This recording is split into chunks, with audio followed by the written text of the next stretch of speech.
I've known Aaron a long time. Aaron was a good kid. I liked Aaron a lot. That's why I was shocked when I heard this.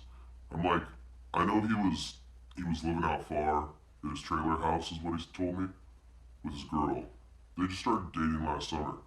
They must have gotten pregnant as soon as they started dating, because they had a kid.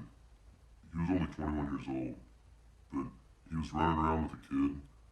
You see that kind of person Aaron was. Just always dressed up in his big clothes, like in Tommy Hilfiger, Polo, Gucci.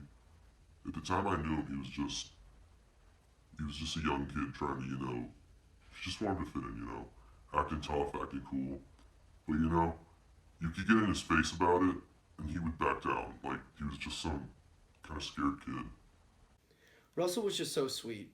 He was the one who was the Eagle Scout. I mean, his whole presence was just quiet and sweet. And I mean, of course, it doesn't make sense to me. And I know people snap and whatever. And I know it wasn't an intimate relationship. But I was just his landlord. I did work with him at the Chuck Wagon too. I remember, like, at the Christmas party at the Chuck Wagon, I just saw him and he was just totally drunk out of his mind. Like, we were all pretty much just party time, and he wasn't belligerent. He didn't change. His personality didn't change. He was still the same little meek Russell. I remember him coming up to me and saying, "When you get a chance, Sherry, can I have a dance?" Which we never did get around to doing that, but now I just want to shake him. What were you thinking? Like, what in the hell were you thinking? The fence. I've been out there 4 times. I've taken visitors. That place has become a pilgrimage site. Clearly, that's a very powerful personal experience to go out there.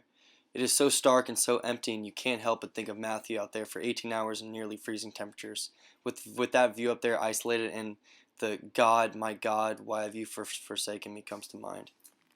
Phil Labrie, a friend of Matthew's, took us to the fence this morning. I broke down the minute I touched it. I feel such a strong kinship with this young man. On the way back, I made sure that no one saw me crying. Greg was crying on the way back. I felt the same way. I have an interview this afternoon with Aaron Creeples. He's the boy who found Matthew out there at the fence. Well, I took off on my bicycle about 5 p.m. on Wednesday from my dorm. I just kind of felt like going for a ride, so I went up to the top of Cactus Canyon, and I'm not super familiar with that area. So on my way back down, I didn't know where I was going. I was just sort of picking the way to go, which now it makes me think that God wanted me to find him, because there's no way that I was going to go that way. So I was in some deep ass sand, and I wanted to turn around, but for some reason I kept going. And I went along, and there was this rock, and on the ground, and I just drilled it. I went over the handlebars and ended up on the ground. So I got up, and I was just kind of dusting myself off, and I was looking around. I noticed something, which ended up to be Matt, and he was just laying there by a fence, and I just thought it was a scarecrow. I was like, Halloween's coming up, thought it was a Halloween gag, so I didn't think much of it. So I got my bike, walked it around the fence that was there. It was a buck type fence, and got closer to him, and I noticed his hair, and that was a major key to me noticing it was a human being, was his hair, because I just thought it was a dummy. Seriously, I noticed. I even noticed the chest going up and down. I still thought it was a dummy. I thought it was just like some kind of mechanism. But when I saw the hair, well, I knew it was a human being. I responded to the call. When I got there, at first the only thing I could see was partially somebody's feet, and I got out of my vehicle and raced over. I seen what appeared to be a young man, 13, 14 years old, because he was so tiny laying on his back, and he was tied to the bottom end of a pole. I did the best I could. The gentleman that was laying on the ground, Matthew Shepard, he was covered in dry blood all over his head. There was dry blood underneath him, and he was barely breathing. He was doing the best he could. I was going to breathe for him. I couldn't get his mouth open. His mouth wouldn't open for me. He was covered in, like I said, partially dry blood and blood all over his head. The only place that he did not have blood on him was on his face. What appeared to be where he had been crying down his face. His head was distorted, It did not look normal. He looked as if he had real harsh head wounds. The essential facts are that the defendants, Aaron James McKinney and Russell Arthur Henderson, met Matthew Shepard at the fireside bar, and after Mr. Shepard confided he was gay, the subjects deceived Mr. Shepard into leaving with him in their vehicle to a remote area. Upon arrival at said area, both subjects tied their victim to a buck fence, robbed him, tortured him, and beat him. Both defendants were later contacted by police officers of the Laramie Police Department, who observed inside the cab of the pickup a credit card and a pair of black patent leather shoes belonging to the victim, Matthew Shepard. I was working the emergency room the night Matthew Shepard was brought in. I don't think that any of us can remember seeing a patient in that condition for a long time. Those of us who've worked in a big city hospitals have seen this, but have some people there who've not worked in big city hospitals, it's not something you expect here. And you expect this kind of injuries to come from a car going down a hill at 80 miles an hour. You expect to see gross injuries from something like that, this horrendous, terrible things, but you don't expect to see that from something doing this from another person. The ambulance report said it was a beating, so we knew. I mean, there was nothing I could do. If there was anything I could have done, I would have done it, but there was nothing.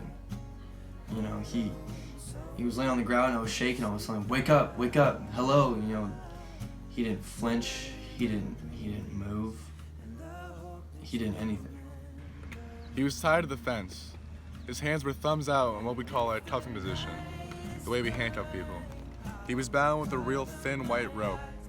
It went out around the bottom of the pole, about 4 inches up off the ground. His shoes were missing. He was tied extremely tight. So I used my boot knife and tried to slip it between the rope and his wrist. I had to be extremely careful not to harm Matthew any further.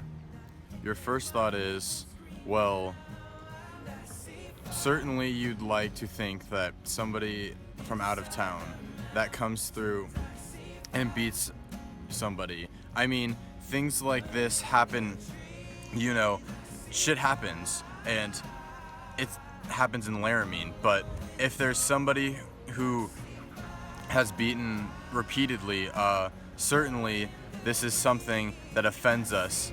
I think that's a good word. It offends us. He was bound so tight. I finally got the knife through there. I'm sorry. We rolled him over to his left side. When we did that, he quit breathing. Immediately, I put him back on his back. And that was just enough of an adjustment. It gave me enough room to cut him free there. I've seen the EMS unit try and get the location.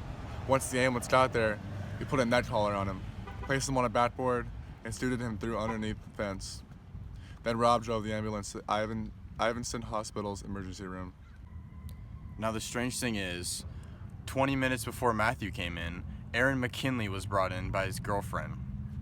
Now I guess he had gotten into a fight later on that night back in town, so I'm working on Aaron and the ambulance comes in with Matthew. Now at this point, I don't know that there's a connection at all.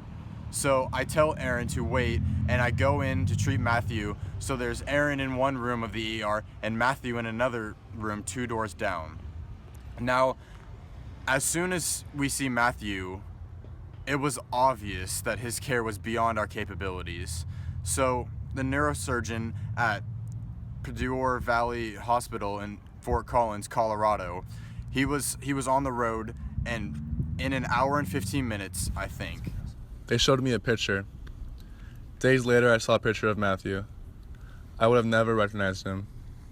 Then 2 days later, I found out the connection, and I was very struck.